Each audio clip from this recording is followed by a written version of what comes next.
ایک محلے میں بڑی عمر کی ایک خاتون رہتی تھی۔ لوگ انہیں خالہ کہتے تھے۔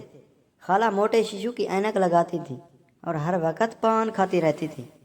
جب وہ گھر سے باہر جاتی تو سفید ٹوپی والا برقع اوڑھا کرتی تھی، لیکن ان کا منہ کھلا رہتا تھا، ان کا پان ان کے ہاتھوں میں رہتا تھا اور وہ بغل میں وہ اپنی مرضی کو دبائے رہتی تھی۔ اس وجہ سے کچھ لوگ انہیں مرغی والی خالہ کہتے تھے۔ خالہ کو اپنی مرغی سے بہت محبت تھی اور وہ کہتی تھی ان کی مرغی بہت ذہین ہے، اس کا دماغ کسی سائنسدان سے دماغ سے کم نہیں۔ ایک دن خالہ باجرہ آپا کے گھر جانے کے لیے اپنے گھر سے نکلی۔ ہاجرہ آپا ان کی پڑوسن تھی۔ حسب معمول خالہ کی بغل میں ان کی مرغی دبی ہوئی تھی۔ وہ باجرہ آپا کے گھر پہنچ گئی اور سلام دعا کر کے چارپائی پر بیٹھ گئی۔ اور چھٹی کا دن تھا، وہ اس لیے ہاجرہ آپا کے بچے عبدہ، ساجدہ اور اقبال گھر پر ہی تھے۔ وہ خالہ کے پاس آ گئے اور سلام کر کے دوسری چارپائی پر بیٹھ گئے۔ ہائے، تم لوگ اسکول نہیں گئے؟ خالہ نے پان چباتے ہوئے ان تینوں سے پوچھا۔ خالہ، آج تو چھٹی ہے نا؟ اقبال نے مسکرا کر جواب دیا۔ اے لو، آج کاہے کی چھٹی ہے؟ خالہ اپنی تھوڑی پر انگلی رکھتے ہوئے بولی۔ اتوار ہے نا؟ عبدہ نے ہنستے ہوئے کہا۔ ساجدہ اور اقبال اور ان کی امی بھی ہنسنے لگی۔ خالہ نے اپنے سر پر ہاتھ مارا اور بولی، ارے میں تو آج ہفتہ سمجھ رہی تھی۔ ارے خالہ، آپ کی مرغی تو کسی کام کی نہیں ہے، آپ تو کہتی ہیں کہ یہ بہت ذہین ہے۔ کیا یہ آپ کو کسی طرح بتا نہیں سکتی تھی کہ آج ہفتہ ہے؟ اقبال ہنستے ہوئے بولا، اے میاں، میری مرغی کو کچھ نہ کہنا، یہ واقعی بڑی ذہین ہے، اس کا دماغ کسی سائنسدان کے دماغ سے کم نہیں۔ خالہ نے مرغی پر پیار سے ہاتھ پھیرتے ہوئے کہا۔ خالہ، ہم نے تو دیکھا ہے، اس کی ذہانت تم بھی کبھی نہ کبھی دیکھ ہی لوگی۔ اچانک دیوار کے اوپر سے ایک بڑی بلی کودی اور خالہ سے ذرا دور رک کر مرغی کو دیکھتے ہوئے غرانے لگی۔ ادھر مرغی اس سے خوف زدہ ہو کر دبکنے لگی۔ بلی وہاں سے اچھل کر ایک چارپائی کے نیچے چلی گئی۔ خالہ نے اقبال کی طرف دیکھا اور بولی، میری مرغی بہادر بھی بہت ہے، میں اگر اسے چھوڑ دوں تو اس بلی کو بھگا کر ہی دم لے گی۔ واہ خالہ، تو پھر ذرا چھوڑو نا اسے۔ اقبال بولا، ارے نہیں، مجھے تو بلی پر ترس آتا ہے، کہیں چہاتے ہوئے کہا، میری مرغی اسے مار مار کر ادموا نہ کر دے۔ بلی چارپائی کے نیچے سے مرغی کو دیکھ ہی رہی تھی۔ خالہ نے پیار سے ہاتھ پھیرتے ہوئے مرغی کو اپنے پاس بٹھا لیا۔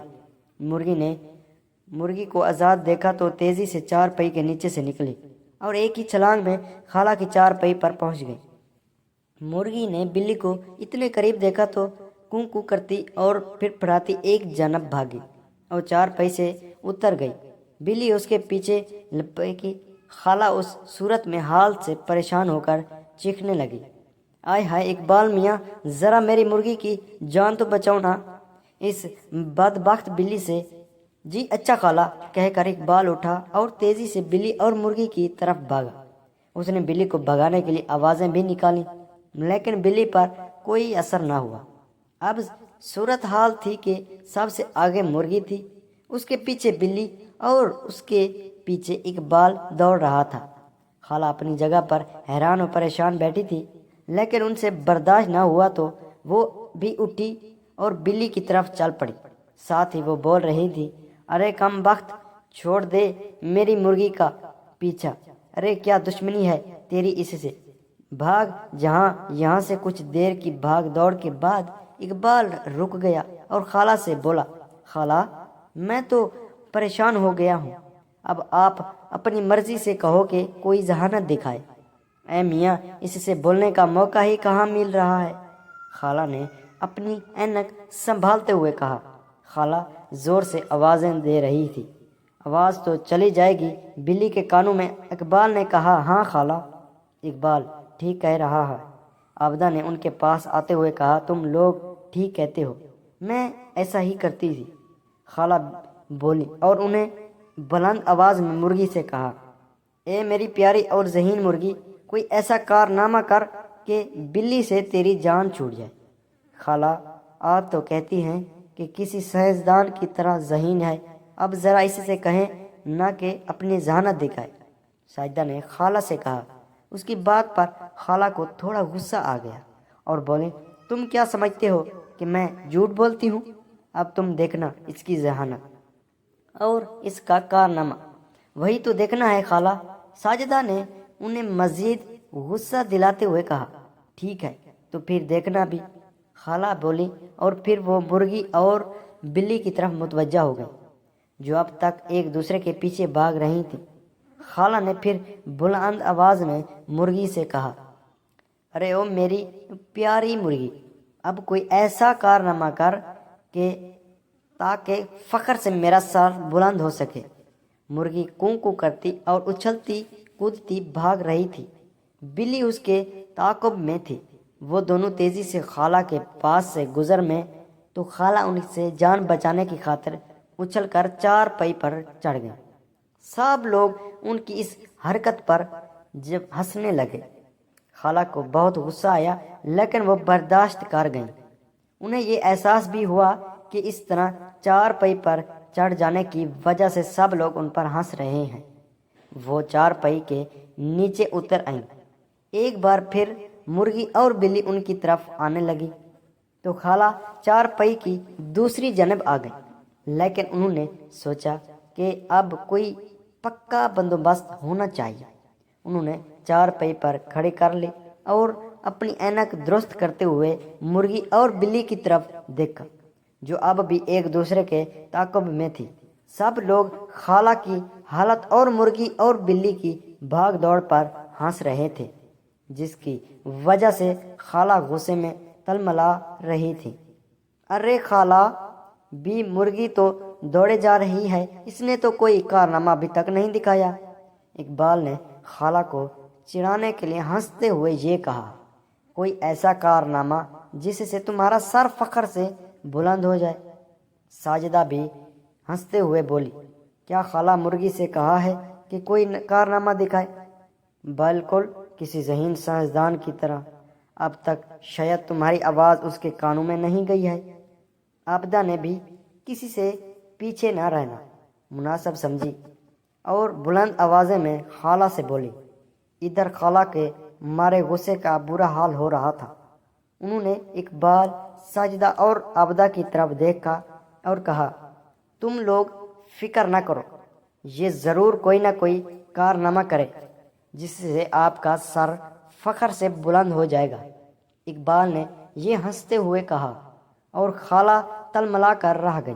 انہوں نے بلند آواز میں مرغی کی طرف دیکھ کر یہ کہا، اے میری پیاری مرغی، دیکھ تیری وجہ سے لوگ میرا کتنا مذاق اڑا رہے ہیں۔ چل شاباش، اب جلدی سے کوئی کارنامہ دکھا دے جس سے خالہ کا سر فخر سے بلند ہو جائے۔ اقبال نے بھی بلند آواز میں مرغی سے کہا اور سب لوگ ہنسنے لگے۔ خالہ کے پاس سوائے تلملانے کے اور کوئی چارہ نہیں تھا۔ اچانک مرغی اور بلی ان کی طرف آنے کے لیے خالہ ان سے بچنے کے لیے تیار ہوئی۔ انہوں نے مضبوطی سے اپنی اینک پکڑ لی تاکہ وہ گر نہ جائے، کیونکہ اینک کے بغیر انہیں کچھ نظر نہیں آتا تھا۔ مرغی انہیں چارپائی کے پاس آئی اور خالہ تیزی سے ہاتھ لہراتے ہوئے اس سے بولی، میرے اوپر چھلانگ نہ لگا دینا۔ مرغی خالہ کو ہاتھ ہلاتے دیکھ کر ایک جانب مڑ گئی اور بلی بھی تیزی سے اس کے پیچھے چلی گئی۔ خالہ نے اطمینان کا سانس لیا۔ اب پھر وہ اپنی اینک کو اوپر نیچے کرتے ہوئے مرغی اور بلی کی طرف دیکھنے لگی۔ ایک بار پھر وہ دونوں خالہ کی طرف آنے لگی۔ خالہ نے ایک بار پھر ہاتھ ہلا کر مرغی سے یہ کہا، اے میری اوپر چھلانگ نہ لگا دینا، لیکن مرغی پر ان کے اشارے اور بات کا کوئی اثر نہیں ہوا۔ وہ پھر پھراتی ہوئی پھر اچھلی اور چارپائی پر آ گئی۔ خالہ بوکھلا گئی۔ خود کو مرغی سے بچانے کے لیے وہ ایک طرف ہوئی۔ اس وقت مرغی اپنا توازن برقرار رکھنے کے لیے تیزی سے ملنے جلنے اور پھڑانے لگی، جس کی وجہ سے چارپائی زور سے پلی۔